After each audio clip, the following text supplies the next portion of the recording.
brought to you by Vega, powered by Sensodyne and Vimal. We are Zebra. તો સુરતમાં મોડી રાતથી જ જૈન સમાજનો વિરોધ યથાવત છે. કલેક્ટર કચેરી ખાતે જૈન સમાજના લોકો ઉપરાંત જૈન મુનિઓ પણ પહોંચ્યા હતા. પોસ્ટરો દર્શાવી આગેવાનોની સાથે યુવાનોએ પણ ઘટના સામે પણ રોષ વ્યક્ત કર્યો છે. તપાસ કરી કાર્યવાહી કરવાની જૈન સમાજ દ્વારા માંગ કરવામાં આવી.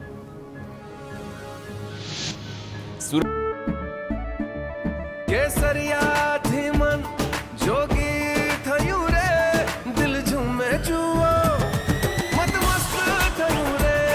કેસરિયાથી મન જોગી થયું રે. હર પળ મનાવો કેસરી તહેવાર.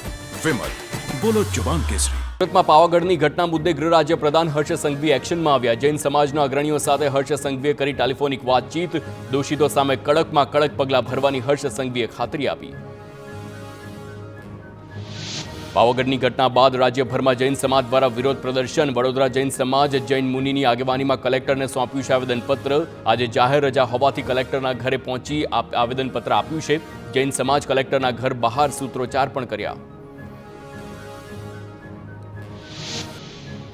તાપીના વ્યારામાં આવેલું ખ્રિસ્તી પ્રાર્થના ઘર ફરી વિવાદમાં સપડાયું છે. ખ્રિસ્તી પ્રાર્થના ઘર પાસે ચાલી રહ્યું હતું ગેરકાયદે બાંધકામ, જેનો રાત્રિ દરમિયાન ગામના લોકોએ વિરોધ કર્યો હતો.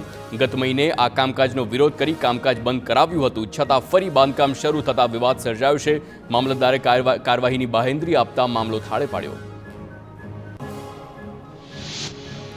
તો રાજકોટમાં જાહેર રજાના દિવસે શૈક્ષણિક કાર્ય ચાલુ હોવાથી કોંગ્રેસનો વિરોધ. બાલાજી હોલ પાસેની ધોળકિયા સ્કૂલની ઈદની રજા હોવા છતાં શિક્ષણ કાર્ય શરૂ હતું. વાલીઓની ફરિયાદના આધારે કોંગ્રેસે વિરોધ કર્યો.